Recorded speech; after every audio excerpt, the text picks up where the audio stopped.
부어주시기를 다시 한번 축복합니다. 오늘 하나님 주신 말씀 보겠습니다. 오늘은 계시록, 요한계시록 3장 14절로 20절까지의 말씀을 중심으로 함께 보도록 하겠습니다. 다 같이 일어나셔서 하나님의 말씀 함께 받들도록 하겠습니다. 요한계시록 3장입니다. 신약성경 402쪽이고요. 14절로 20절까지 라오디게아 교회에 보내는 말씀입니다. 함께 읽겠습니다. 라오디게아 교회의 사자에게 편지하라. 아멘이시오. 충성되고 참된 증인이시오. 하나님의 창조의 근본이신 이가 이르시되 내가 내 행위를 아노니 내가 차지도 아니하고 뜨겁지도 아니하도다.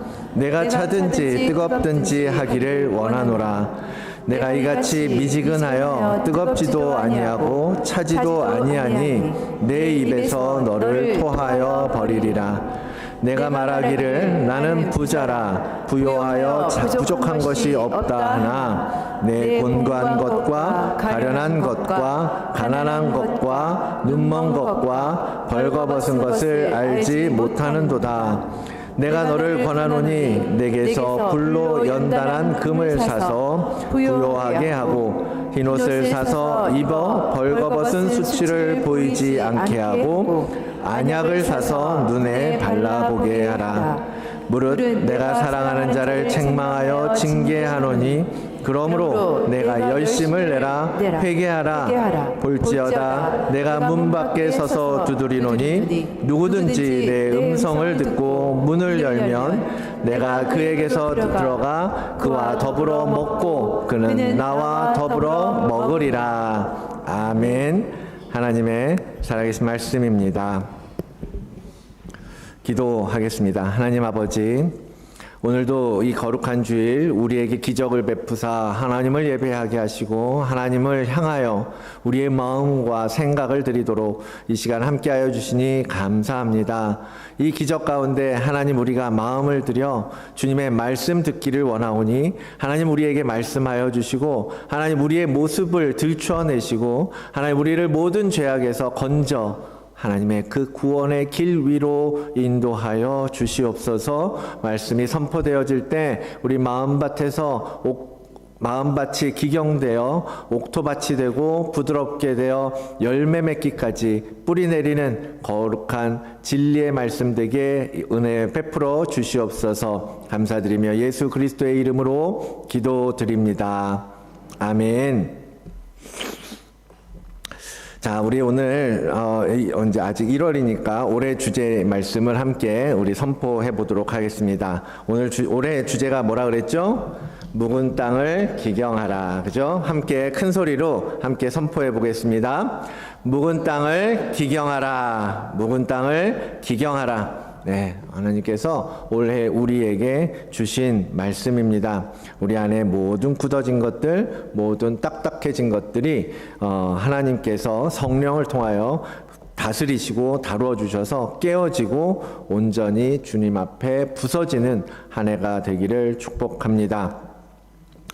그 말씀에 이어서 지난주에 우리는 사슴의 갈급함을 통해서 하나님을 향한 영적인 갈망이라는 것에 대해서 생각해 보았습니다. 우리의 그 굳은 마음을 갈아엎고 하나님께서 원하시는 그분의 형상으로 빚어가는 힘은, 그리고 소망으로 우리를 이끌어가는 그 근원적인 힘은 영적인 갈망에서부터 비롯된다라는 말씀에 대해서 여러분 모두가 동의하실 것이라고 믿습니다. 그리고 그런 이야기들을 아마 소나기 시간에 나누셨을 텐데요. 한 주간 어떠셨습니까? 여러분 안에 어떠한 갈망이 있었는가? 내가 무엇을 향하고 있었나? 내 안에 영적인 하나님을 향한 갈망은 얼마만큼 내가 가지고 살아가고 있는가? 그것에 대해서 좀 진지하게 고민해 보는 시간을 가지셨는지 모르겠습니다. 오늘은 그 갈망을 중심으로 정말 이 갈망이 그럼 어디서부터 시작되는 것인가? 무엇에서부터 이 갈망이 일어나게 되는가? 그리고 그 갈망이 왜 계속 지속되지 못하는가? 라는 부분에 대해서 함께 잠깐 생각을 해 보려고 합니다. 우리는 너무나 상식적으로 잘 알아요. 갈망은 도대체 무엇에서부터 시작되는 것입니까? 우리가 사슴의 예에서 보았던 것처럼 갈망은 목마름, 내 안에 물이 없음, 갈증, 결핍, 그것을 인정할 때 갈망이 시작합니다. 갈망이 일어나기 시작하는 거예요. 아, 목말라, 물 마시고 싶어. 물을 찾아가야겠어. 나 지금 물을 마시지 않으면 죽을 수도 있다라는 위험을 인지하면서 그 갈망이 시작된다라는 거예요. 우리가 그렇죠. 막 아프고 그럴 때 뭐 생각해요? 아, 건강할 때 좀 건강을 잘 관리하고 유지하고 좀 건강하게 했었어야 되는데 라는 생각을 하게 되죠. 그러면서 이 아픔에서, 이 고통에서 벗어나기 위해서 병원에 찾아가고, 뭐 의사가 뭐 하라 그러면 열심히 그거 하고, 뭐 먹지 말라 그러면 끝까지 먹지 않고 막 그런 생각을 하게 되잖아요. 왜? 건강에 대한, 다시 아프지 않고 회복되는 것에 대한 갈망이 일어나기 때문이잖아요. 아, 내가 지금 이게 필요하구나. 내가 건강을 회복하기 위해서 이렇게 해야 되는구나. 내 안에 이러한 갈망이 없고 이러한 무언가가 부족하구나 라는 것을 알아야 그것을 찾게 되는 것처럼 갈망은 결핍의 상태를 깨달아야 올라오게 된다라는 거죠.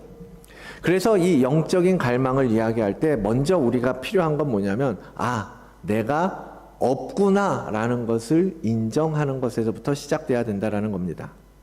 내가 영적으로 지금 무감각한 상태구나. 감각을 잃어버리고 정말 마비된 상태, 병들고 나태하고 게으르고, 그래서 내 삶에 예수 그리스도의 흔적이라고는 찾아볼 수가 없고 성령의 열매라고 하나님께서 우리에게 가르쳐 주셨던 열매를 찾아보기 어렵구나라는 내 안의 결핍의 상태, 그 상태를 돌아보고 볼 수 있고 인정해야 한다라는 거예요. 그래야 회개로 나아갈 수 있고 하나님을 갈망하는 영적인 갈망의 자리로 움직일 수 있기 때문입니다. 오늘 본문은 이 결핍에도 불구하고 갈망 없는 교회의 모습, 갈망 없는 그 성도의 마음에 대해서 주님께서 친히 보여주시고 교훈하고 계시는 장면이에요. 초대교회 중에 라오디게아라는 지역이 있습니다. 그 라오디게아에 교회가 생성된 거예요. 하나님을 믿는, 예수 그리스도를 믿는 사람들이 모이기 시작했고 그들이 신앙 안에서 공동체를 이루게 된 거예요. 그래서 교회를 이루게 된 거죠. 그런데 그 라오디게아 교회의 성도들은 자신들이 부유하다라고 착각하면서 살고 있었습니다. 부자라고 여겼던 거예요. 외적으로는 실제로 그들은 부자들이었을 가능성이 많습니다. 왜냐하면 라오디게아라는 지역이요, 금융이 발달했던 지역이라고 합니다. 로마의 황제가 비자금을 비축했던 은행이 있고 그런 금융, 그 어떤 제도, 어떤 금융회사, 그런 것들이 발달했던 지역이라는 거예요. 그리고 또 하나, 의학이 발달했던 지역이었다라고 보고 있습니다. 그래서 이제 보면 안약이라는 이제 표현이 나오는데, 의학이 발달하고 금융이 발달했다면 부유한 동네였겠죠. 실제로 사람들은 많은 돈을 가지고 풍족하게 살았다라고 보는 겁니다. 그런데 주님께서 지금 사도 요한에게 보여주시는 그들의 영적인 상태는 그렇지가 않다라는 이야기를 하시는 거예요. 말씀하시는 게 그거잖아요. 겉으로는 부자라고 생각하고 있을지 모르지만, 그래서 너희 부족한 거 없지? 풍족하게 살고 있는 것 같지? 그런데 너희의 영적인 상태를 봐봐. 너희가 영적으로 뜨겁지도 않고 차갑지도 않은, 이도저도 아닌 그러한 심령의 상태가 아니더냐라고 말씀하고 계시는 거예요. 라오디게아 교회의 성도들은 영적으로 봤을 땐 전혀 부유하지 않음에도 불구하고 나는 괜찮다, 나는 부유하다, 부족한 게 없다라고 여겼던 거예요. 17절에 이야기하는 것처럼. 그러니까 그들의 신앙의 모습이 갈망 없는 교회의 전형적인 모습, 갈망 없는 성도의 모습을 보여주는 거예요. 그러한 라오디게아 교회를 향해서 주님께서 요청하시잖아요. 네가 차든지 뜨겁든지 하기를 원하노라. 뭐냐? 이 미지근한 태도는. 하나님께서는 우리의 모든 미지근하고 열정 없는 행위와 생각을 보고 계십니다. 그리고 그게 얼마나 하나님으로부터 돌아서 있는 정말 주님 없는 결핍의 상태라는 것을 너무나 잘 알고 계세요. 그런데 정작 본인은 모르고서 괜찮은 줄 알고 괜찮아 보이는 거예요. 사는데 문제가 없으니까. 여유가 있고 부족한 게 없고. 라오디게아 교회를 통해서 우리의 갈망 없음, 영적인 빈곤함을 깨달아야 한다라고 영적인 결핍의 상태를 보여주고 계시는 것입니다. 네가 부자라고 생각하냐? 영적으로 정말 너가 부유하다라고 생각하고 있니? 난 주의를 잘 지키니까. 나는 착하게 살려고 열심히 노력하고 나쁜 짓 안 하고 사니까 괜찮지. 이 정도면 잘 사는 거지. 그래서 뜨겁지도 않고 차갑지도 않은 그런 미지근한 신앙으로 살고 있는 거니? 괜찮아 보여서? 그래서 날 찾지도 않고 날 바라보지도 않는 건 아니니? 그러면 이 말씀을 통해서 여러분의 영적인 상태가 비추어주기를 원합니다. 여러분, 하나님께서 알게 하시는 거예요. 내가 정말 부유한 사람인가? 영적으로 정말 충만한 사람인가? 풍성한 삶을 살고 있는가? 사랑하는 성도 여러분, 내 안에 영적인 빈곤함을 인정해야 합니다. 내가 얼마나 하나님과 상관없이 살고 있는지, 내가 얼마나 내가 하고 싶은 것을 쫓아 살고 있는지, 내 안에 주님의 마음이 없고 주님의 사랑이 없다라는 것을 깨닫고 인정해야 된다라고요. 주님의 마음이 없으니까 삶이 뜨거움이 없는 것 아닙니까? 뭔가 열정이 없어요. 그냥 사는 대로 굴러가는 대로 굴러가게 되는 거죠. 내가 미지근한 믿음으로 살고 있구나. 이도 저도 아닌 그러한 모습으로 살고 있구나. 지난주에 아내가 나눔하면서 그런 기도 가운데 almost Christian이라는 표현을 썼어요. almost Christian. 거의 구원받을 뻔했다고 해서 구원이 완성되는 것은 아니잖아요. 거의 구원받을 뻔한 믿음으로는 하나님 나라에 들어가지 못합니다. 우리의 영적인 결핍 상태를 확인하고 갈급한 심령으로 주를 바라고 주를 찾아야 된다라는 거예요. 우리의 미지근한 신앙은 내 안에 하나님을 향한 갈망이 없다라는 것을 반증해 주는 것임을 여러분 깨닫고 거기서부터 돌아서시기를 바랍니다. 심령이 가난한 자는 복이 있나니 천국이 그들의 것이며, 주님께서 말씀하세요. 첫 번째로 말씀하세요.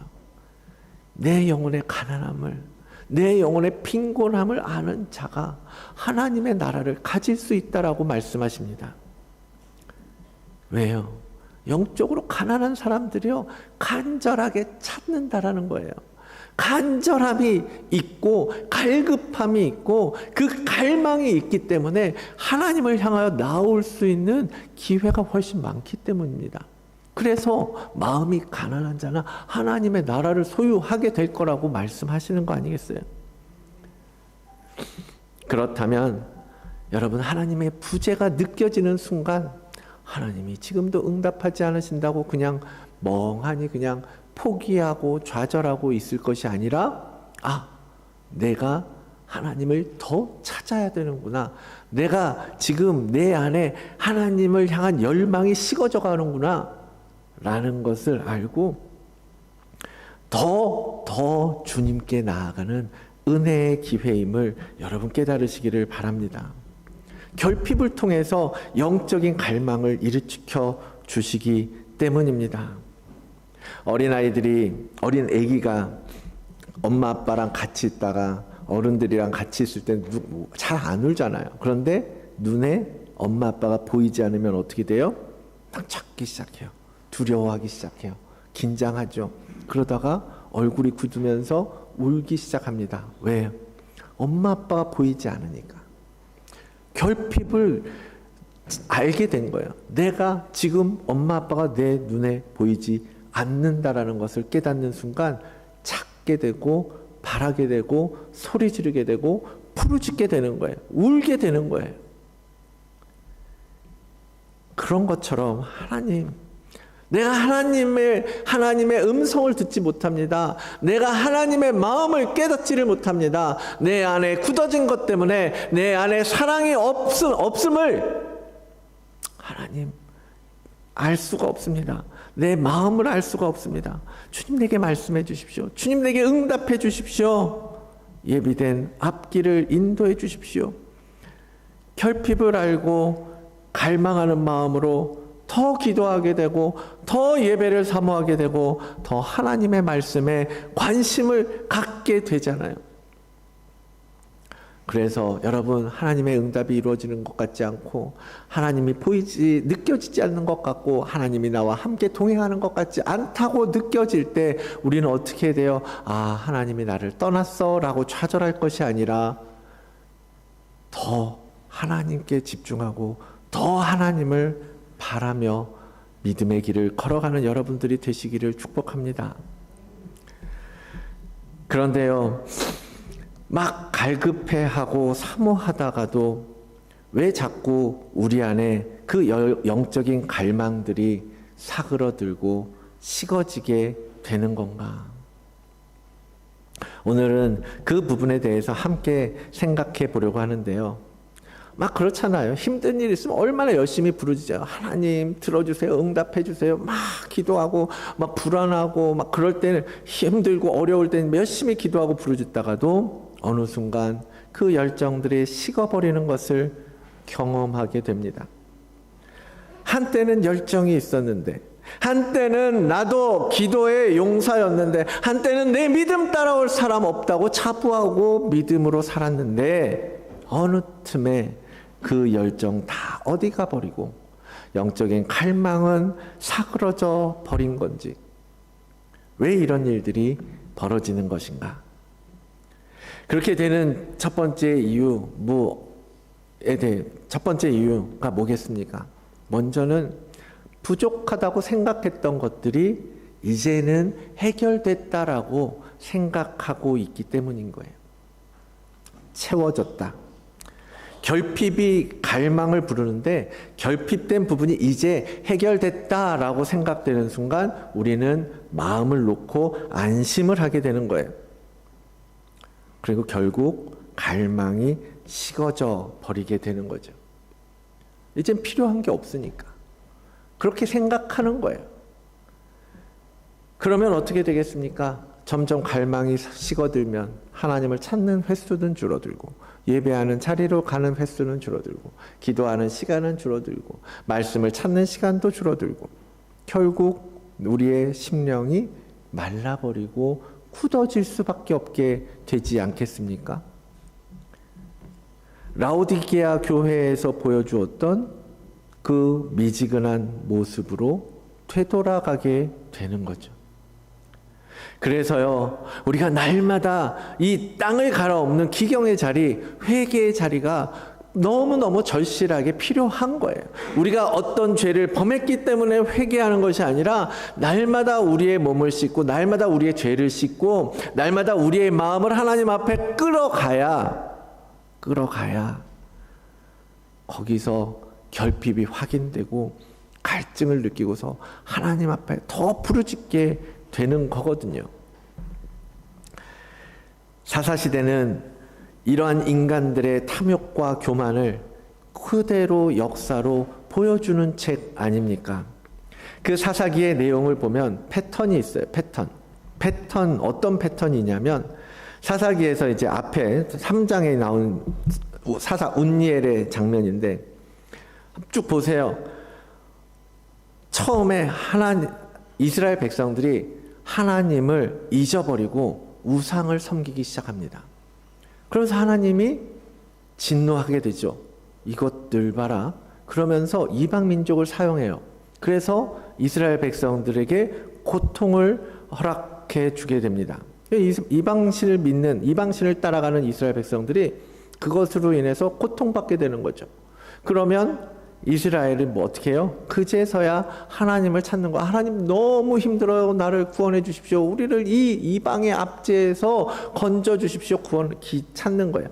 그러면 하나님께서 또 그들을 사랑하셔서 사사를 세우시고 그들을 통해 이스라엘을 다시 이방 민족으로부터 건져내죠.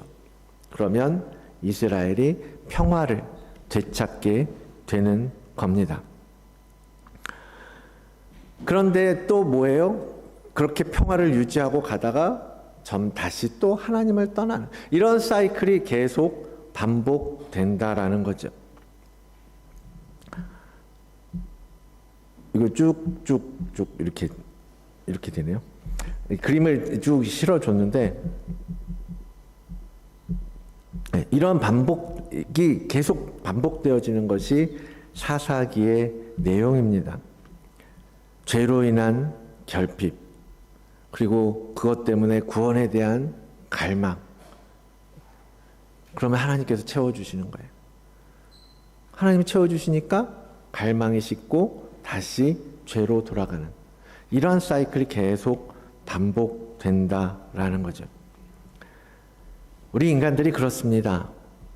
부족할 때는 그렇게도 갈급해하고 간절하고 그러다가도 채워지고 나면 또 금방 원래 그랬던 것처럼 부자가 된 것처럼 살아가는 미련하고 어리석고 죄인인 거죠. 그 결핍의 시간들이 얼마나 힘들고 고통스럽습니까? 여러분, 그러나 그 시간을 기억하시기를 바랍니다. 이 갈망이요. 그때 그 갈급했던, 그 하나님을 찾았던, 그 갈망했던 그 마음들이 식지 않도록 끊임없이 채워주시는 은혜를 구하면서 살아가야 된다라는 거예요. 그러지 않으면요, 우리는 여전히 사사기처럼 살게 될 거예요. 언제까지 사사시대를 반복하면서 살겠습니까?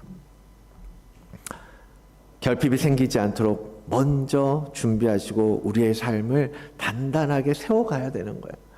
그래서 풍요로움에 빠지지 않게 늘 깨어있는 여러분들이 되시기를 바랍니다. 그래서 편안할 때 더 기도의 자리를 만들고 여유 있을 때 더 예배와 헌신의 자리를 찾아가야 되는 거예요. 은혜를 부어주실 때 더 주님과의 동행을 바라며 사모하는 그러한 복된 삶을 살아가시기를 축복합니다. 자, 그런 갈망을 사그러뜨리는 두 번째 주요한 원인, 바로 염려라고 할 수 있습니다. 염려. 우리는 마음밭의 비유를 볼 때 염려 때문에 열매를 맺지 못하게 되는 것을 보았습니다. 가시나무 떨기, 가시떨기 밭이 염려라고 얘기하죠.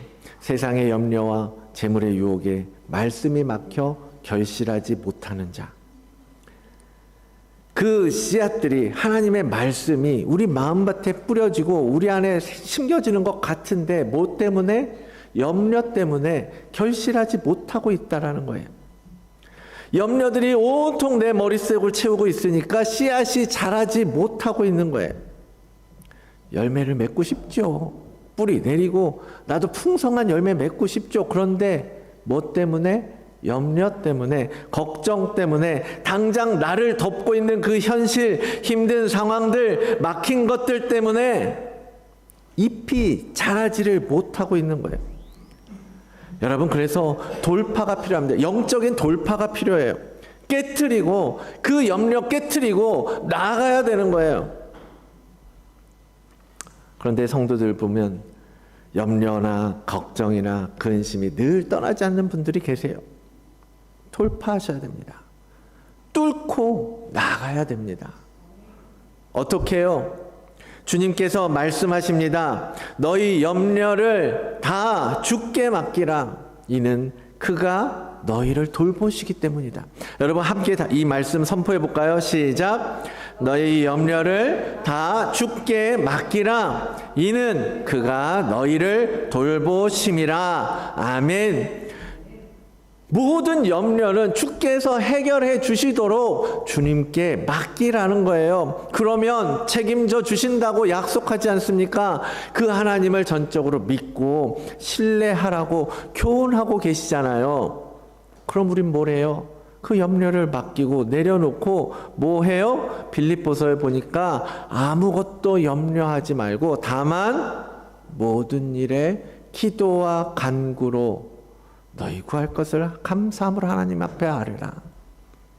기도하라는 거예요. 염려는 아무것도 너희 해결해 줄 수 없다는 거죠. 하나님 앞에 나아가라는 겁니다.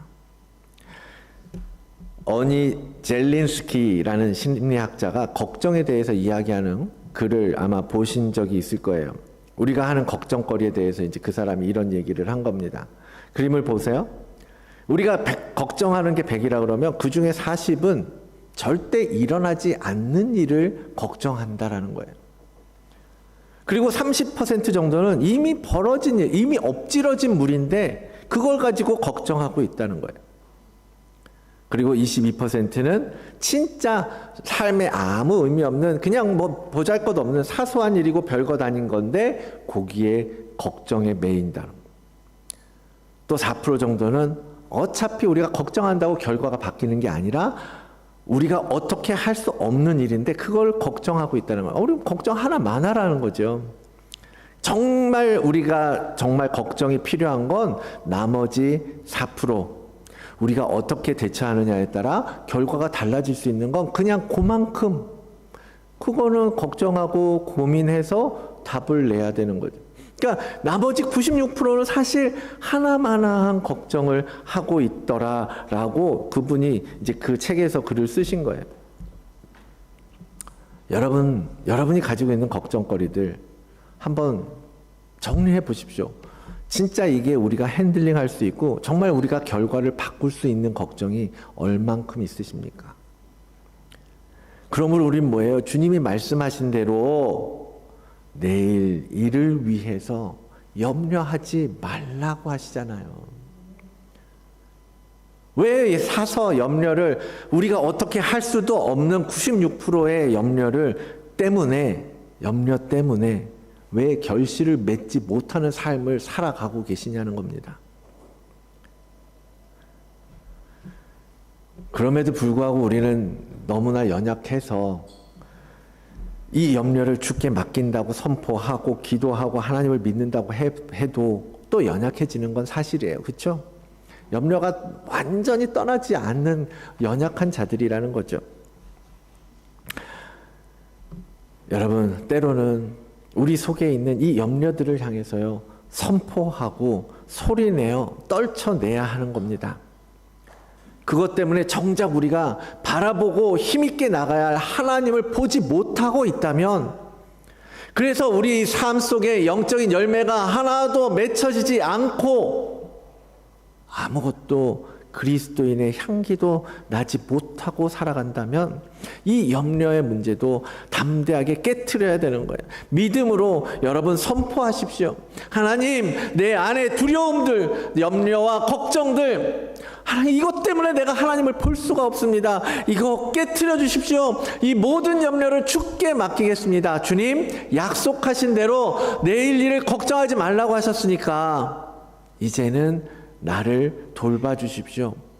약속하신 대로 우리를 인도해 주십시오. 이렇게 선포하면서 염려가 덮쳐올 때마다 우리의 갈망이 사그러지고 식어지는 것이 아니라 더 그 너머에서 우리를 위해 일하시는 하나님을 믿고 그 하나님을 바라보는 여러분들이 되시기를 축복합니다.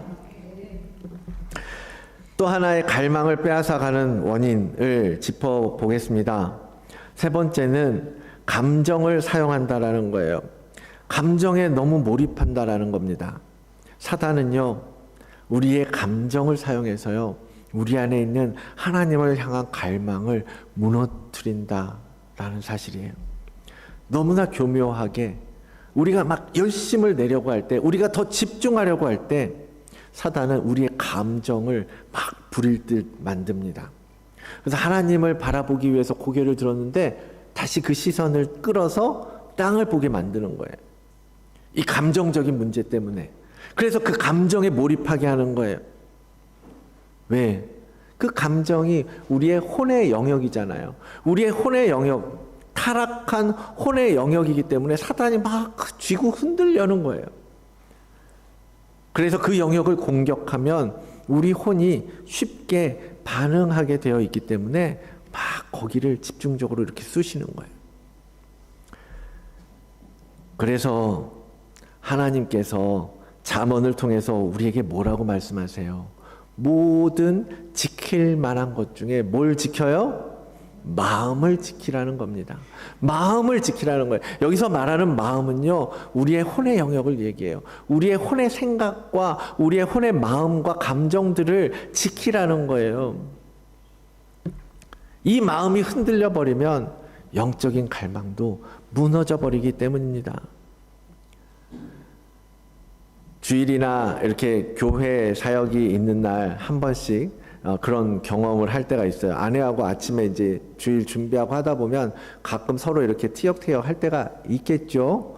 맨날은 아니에요. 한 번씩 그럴 때가 있어요. 그러면 그냥 막 서로 막 뭐 이게 뭐 이렇게 해야 돼 저렇게 해야 돼 하다가 감정이 상하게 되는 일들이 생깁니다. 아마 여러분도 그럴 거예요. 특히 주일날, 특히 예배하러 가려고 하는 말, 특히 기도하려고 할 때, 특히 말씀을 보려고 할 때 옆에서 누군가가 툭툭 건드려요. 내 감정을 일으킵니다. 그러면 막 짜증이 나요. 에이, 다 때려쳐 하는 마음이 들게 한다니까요. 우리가 그랬다는 게 아니라 살다 보면 그런 일들이 있을 수 있다고요. 그럴 때 여러분 그 감정에 휘둘리지 마시라는 겁니다. 사단이요, 그거를 알기 때문에, 우리의 약점을 알기 때문에, 우리가 분노에 약해? 그럼 분노의 감정을 일으키는 거예요. 우리가 좌절하고, 의기소침하고, 자존감이 약하고, 그럼 그런 부분들을 건드리는 거예요. 그래서 예배하지 못하게 하고, 하나님을 향하지 못하게 하고, 내 안에 갈망이 쫙 포기하게 만드는 거예요. 그런 일이 있을 때, 뭐 한 번씩 우리 뭐 싸우기도 하죠. 싸우기도 했지만 요즘은 거의 그러진 않아요. 왜냐하면 사단이 그런다라는 걸 알기 때문에 그래요. 사단이 우리를 그렇게 공격하고 있는 거라는 거. 그래서 우리의 감정선을 건드리는 것이라는 걸 알기 때문에 그 감정을 확 접어버립니다. 그냥 죽어버리는 거예요. 한마디로. 죽어야 되는 거예요. 내 생각, 내 감정, 내 혼적인 영역들을 십자가 앞에 그래서 끌고 가야 된다는 이야기를 하는 겁니다. 그냥 십자가 앞에서 무릎 꿇고 그냥 접어버리는 거예요. 하나님 앞에 맡기고. 그렇게 하고 예배하고 가면 저녁 되면 그냥 감정들이 풀어지죠. 분을 내어도 죄를 짓지 말고 해가 지도록 분을 품지 말라. 마귀에게 틈을 주지 말라라고 말씀하고 계십니다. 여러분, 감정의 문제 솔직히 내 마음처럼 안 되죠. 언제든지 내 감정은 내 어떤 의지와 생각과 상관없이 일어나는 거니까. 그런데 그것을 하나님 앞에 가지고 가십시오. 그것에 그냥 오히려 그 감정이 나를 이끌고 가도록 만드는 것이 아니라 그 감정을 잘라냄으로써 감정에 휘둘리는 인간이 아니라 하나님께서 주시는 하나님을 향한 갈망을 가지고 기도하는 자로 나아가셔야 된다는 겁니다. 상대방에 대한 분노의 감정들, 왜 이렇게 내 말을 안 들어주냐, 왜 내 마음을 이렇게 생각해 주지 않냐, 섭섭한 마음, 뭐 짜증나는 행동들, 죄책감이나 자존감이나 낙담하고 좌절하는 마음, 모든 건 다 하나님으로부터 오는 감정이 아니에요. 분별하셔야 됩니다. 그리고 쳐내셔야 합니다. 때로는 그래서 감정을 무시하는 방법도 훈련되고 배워야 하는 거예요. 바울이 교훈합니다. 뒤에 있는 것은 잊어버리라는 거예요. 앞에 있는 걸 바라보면 돼요. 뒤에 지나간 것들에 너무 몰입하지 말라는 거예요. 아, 섭섭한데, 아, 아쉬운데, 아, 열받게 하는데, 아, 짜증나는데, 뒤에 있는 것에 몰입하는 것이 아니라 앞에 있는 표대를 바라보시라는 거예요. 사랑하는 성도 여러분, 히브리서 기자는 우리에게 이것에 집중하라고 합니다. 그러므로 우리는 긍휼하심을 받고 때를 따라 돕는 은혜를 얻기 위하여 어디로? 은혜의 보좌 앞으로 담대히 나아가라는 거예요. 날마다 그 보좌 앞으로, 날마다 그 하나님 앞으로 나아가라는 겁니다. 하나님께서는 언제나 은혜의 보좌를 우리를 향하여 열어두고 계십니다. 언제라도 찾아와라. 언제라도 나를 만나라. 나를 간절히 찾는 자가 나를 찾을 것이요, 나를 사랑하는 자들이 나의 사랑을 입을 것이라 말씀하고 계시지 않습니까? 그렇게 약속하고 계시지 않습니까? 하나님을 향한 이 영적인 갈망, 그것이 사그러들지 않도록 우리의 혼과 영을 담대히 어디로? 은혜의 보좌 앞으로, 하나님 앞으로 이끌어 나아가는 올 2026년이 되게 하시기를 원합니다. 그리고 이 갈망이 식는 원인들을 제거하고 막힌 담을 예수의 이름으로 선포하고 그렇게 가는 여러분들이 되시기를 바랍니다. 이번 토요일에 기도의 자리를 계획했어요. 산상 기도회라고 제목을 지었지만 아시다시피 산에 가는 건 쉽지 않잖아요. 그렇죠? 그래서 머루수양관에 이렇게 그래도 탁 트인 공간을 보면서 하나님의 창조의 세계 속에서 함께 기도하는 자리를 이제 계획을 했습니다. 뭐 특별한 무엇을 하자가 아니라 여러분을 기도의 자리로 함께 가고 싶은 거예요. 기도의 자리로 오십시오. 오셔서 하나님을 찾으십시오. 여러분 안에 갈망이 없습니까? 여러분 안에 굳은 마음이 있습니까? 여러분 안에 기도해야 할 제목이 있잖아요. 여러분 안에 지금 당장 하나님을 찾아야 할 만한 이유들이 있잖아요. 기도의 자리로 나아가시라는 거예요. 그래서 방법을 가르쳐 드리고, 그래서 여러분들에게 기회를 드리고 같이 가자라고 하는 겁니다. 미지근하게 이도저도 아닌 신앙으로 계시지 마시고 갈급한 심령으로 기도의 자리를 찾으십시오. 무릎 꿇고 하나님 내 혼을, 하나님 내 심령을 회복시켜 주십시오. 내 안에 영적인 갈망을 다시 일으켜 주십시오. 내 안에 하나님 없음, 하나님이 아닌 나를 위해 살아가고 있는 내 안에 이 가난한 심령을 주님의 그 심령으로 채워 주십시오. 거기서 주님과 결단하기를 원합니다. 야곱이 그렇게 씨름한 거 아닙니까? 그렇게 하나님의 약속을 받아낸 거 아닙니까? 그러한 시간들을 통해서 여러분 안에 영적인 갈망이 샘솟고 더 주님을 바라며 살기를 결단하게 되기를 원합니다. 걱정되는 현실의 문제들, 뭐 순간순간 올라오는 이 악한 감정들, 약한 감정들, 또는 거꾸로 풍요로움에 빠져서 괜찮겠지 했던 우리의 교만들 모두 깨트리고 뜨거운 갈망으로 주님과 교제하는 우리 모든 다드림 교회 성도님들 되게 하시기를 주의 이름으로 축원을 드립니다. 시간에 함께 찬양하면서 네. 아멘, 아멘. 주님 사랑합니다. 정말 우리의 온 마음으로 주님을 사랑한다고 고백합니다. 주님, 우리를 살리시고 우리를 구원하시고 우리에게 하나님의 자녀가 되게 하시고 우리에게 천국의 소망을 주시고 우리로 하나님과 다시 연결되어 하나님 안에 거하게 하신 그 주님의 은혜를 이 시간 다시 기억합니다. 주님 그 마음을 가지고 주님 앞에 나아가는 자들 되게 하여 주시옵소서. 미지근하게 식어버린 이도 저도 아닌 믿음의 모습으로 살아왔던 시간들을 용서하여 주시고 다시 우리의 마음을 주님께로 이끌고 가기를 원합니다. 간절히 주님을 구하며 주님을 찾고 주님을 사랑하는 우리들 되게 하여 주시옵소서.